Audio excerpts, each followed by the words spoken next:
55-year-old Gary Gusler pled guilty to all 3 charges, including abduction and human trafficking. He now faces 7 years in prison. Some horrific details about his crimes came out in the courtroom today. When he was taking to their homes, keeping them for days and weeks at a time, following them years at a time, stalking them, getting fired. Because of the sexual nature of the offenses he pled guilty to, cameras were not allowed in the courtroom. He pled guilty to abduction, human trafficking, and residing in a body place. Now, authorities believe Gusler bonded dozens of women out of jail in exchange for sex and then held them against their will in his Giles County home. He bonded them from different jails, but he brought them all to his house. That's where he held them. That's where he used them for sex. That's where he would have them work in his home, in his business, on the farm. I mean, he didn't just use them for sex. He used them for other jobs and other work that he did. In the Giles County case, the assistant Commonwealth's attorney told me that Gusler had been trafficking women for at least 15 years. And in that time, 24 women were identified as victims. It's sad that it happened so close to home, but it's not a surprise that it happens. Keith Farmer, the director of Straight Street and Street Ransom, an organization for human trafficking victims, says 80% of these cases involve local people here in the U.S. And so that's the majority, and often it flies right under the radar. People may think it's something that looks a little bit odd, but they're really not sure if they should say something or do something, but they should. The tactic Gusler used, bonding vulnerable women out of jail in exchange for sex and labor, isn't uncommon. Posted a link with more information on our website, WSLS.com. In studio, I'm Rachel Lucas, WSLS 10. That's where WSLS 10's Rachel Lucas joins us. So, Rachel, what can you tell us about this investigation? Well, John, Roanoke City Police tell me that they've been at this location since about 5 p.m. yesterday afternoon after Roanoke City Police detectives were told that there were potentially human remains that were being concealed in this wooded area that you see behind me. Now, I'm going to step out the way so you can see the scene here.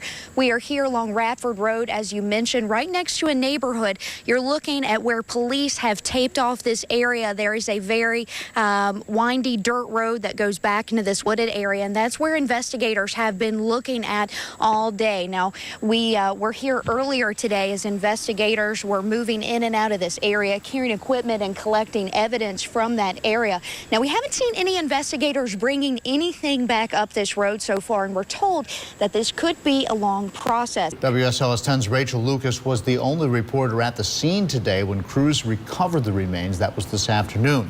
She tells us where the investigation goes from here. We were the only ones on scene today as investigators were bringing up those human remains just yards away from where I'm standing, up this dirt path and through the gate. They were taken to the Roanoke Medical Examiner's office to be identified. Once the person is confirmed by the medical examiner's office, they will begin to notify the family. Just before noon Friday, bags of evidence and what we now know are human remains were brought up in this UTV. Wrapped in tarp, the remains were loaded in the medical examiner's van. Medical examiners dressed in scrubs were helping with the investigation, along with 2 forensic anthropologists from Radford University. The search started Wednesday in these woods, just a few hundred yards away from the home of Edme Morel Perez, a 38-year-old woman who's been missing since March. So far, investigators have not confirmed if their search or what they found is related to her disappearance. WSLS 10's Rachel Lucas introduces us to a couple who is originally from our area. Yeah, Rachel actually graduated from Giles High School with Sarah Benson. Sarah and her husband lost everything they owned, but now they're getting a second chance and a new home. Rachel tells us their story of faith after the fire. Photos and memories are all that remain of the Smoky Mountain home Terry Benson grew up in. The home his late parents built when they were first married. The home he and Sarah started their lives in. The home his mother spent her last days in before passing just weeks before the fire. But like many others, now all that's left is ashes. This house was our work. And for y'all to be wanting to give us back our house is just wonderful. As Terry and Sarah explain at a God's Pit Crew Board of Directors meeting, this story isn't about the fire, but the faith this couple kept and the answered prayer Sarah knew would come. Taking us back to the day of the fire, Sarah says the mountain was smoky. It was so smoky that at 11 o'clock in the afternoon, the street lights came on because it was so dark. At that time, they didn't know their home was in danger or that the fire was so close, so they made the decision not to leave. The wind started blowing so hard, a tree fell over and actually hit a transformer in our yard, and it started sparking and throwing embers everywhere. Although they didn't know it that night, that spark was the fateful twist that saved their lives. When the tree fell, that was when we basically felt like God was telling us, you need to get out, you know. It's time to leave. Not knowing their home was only moments away from being engulfed in flames. We had the clothes on our backs and the shoes on our feet, and that was what we left with. They gathered up their animals and their great-grandparents' Bibles. We feel that it was God's plan for us not to know. It wasn't much longer after that our house actually, that everything started catching on fire. They didn't know until the next day what had happened, until they returned to what was once their home. We started doing what we thought we needed to do. You know, we started cleaning up, we started sifting through the ashes. But it was all gone. Not only did they lose their home, but their car and their jobs were all claimed by the fire. Everything they knew was lost. Due to Terry's mother's unexpected passing just weeks before the fire, there was no insurance on the home. They had no way to rebuild. But through it all, Sarah said she kept her faith, and that's when she got the call from God's pit crew that would change their lives forever. It was time for the big reveal, the moment they've been dreaming about. A wave of emotion swept over the Bensons as hand in hand they looked at their new home for the very first time. What do you think? Beautiful. Through what the organization calls God's work, they gained 2 new family members. And just like family, it was a shared emotional moment for volunteers, too. What do you think? We think it's green. It's beautiful. It's green. It's wonderful, yeah. But the surprises were far from over.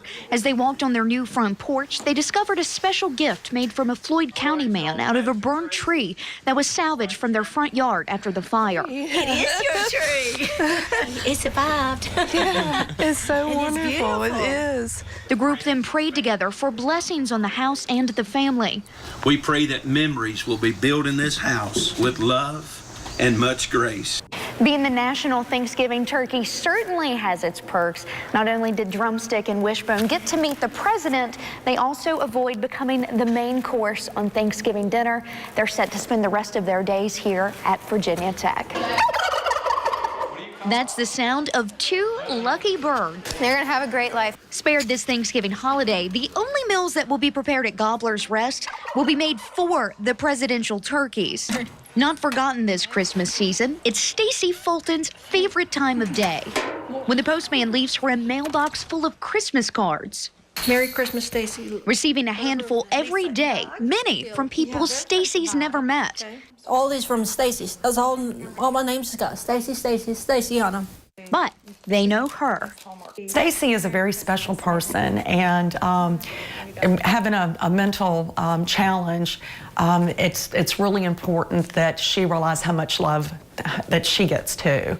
It all started with a Facebook post by her cousin, Elaine. Stacy is my mentally challenged cousin for whom I am legal guardian. She does great. I'm just wondering if anyone would like to send her a Christmas card. She's seen them hung in doorways before with living with Grandma, and she has one lonely card hanging in her hall doorway. Oh yes, I'm gonna send her one. Would you? Stacy's longtime guardian was her grandmother, who hung their Christmas cards every year. But after she passed, the cards dwindled. But Stacy continued the tradition, and Elaine wanted to help bring it back. She would always hang the cards up all the way around the doorway. So whenever I saw that one little lonely card up there, then I thought, you know, she needs some more cards so it can be like it used to be. Thanks to her post on social media, this year the cards have poured in. I want to wish you a very Merry Christmas, Rhonda. And Rhonda goes to my church. Elaine sits down every day and reads them with her. Well, I'm getting a whole bunch of them, that's one thing. Keeping the tradition going, we wanted to bring a whole bunch more. Signed by all of us here at 10 News. We were really excited about it and heard that you were a very special person. So everyone from the station gave you Christmas cards this year. A simple gift that reminds us all it's the love and the little things that Christmas is all about. In Roanoke, Rachel Lucas, 10 News, working for you.